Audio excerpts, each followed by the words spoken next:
আমরা পিক করবো না পার্সোনালিটি, আমরা নিজে থেকে ক্রিয়েট করবো। আমরা কি এত বিশ্বাস নিজেকে করতে পারি না? আপনি বিশ্বাস নিজেকে করলে আপনি জানবেন যে কোনটা আপনার জন্য বেটার, কোনটা আপনার জন্য বেটার না, আর বেটার ইন হোয়াট ওয়ে।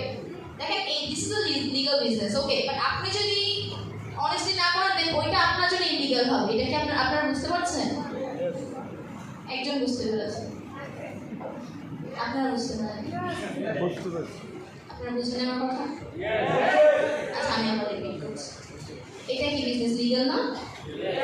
জোরে আচ্ছা, এটা লিগ্যাল বিজনেস। এখন আপনি যদি করেন ডিসঅনেস্ট ভাবে, তাহলে এটা কি আপনার জন্য লিগ্যাল? কে ইয়েস বলবেন? কে জানি ব্লাইন্ডলি ইয়েস বলে যাচ্ছে। যেমন আমরা টিচারের ক্লাসে বসলে হয় না যে মিসের কথা শুনি না, ঠিক আছে লাস্ট বেঞ্চ থেকে মিস যা বলেন ইয়েস, তো মিস বলবে কোনো প্রবলেম আছে, বলবে ইয়েস, বলবে প্রবলেম বলো, বলে মিস ইয়েস।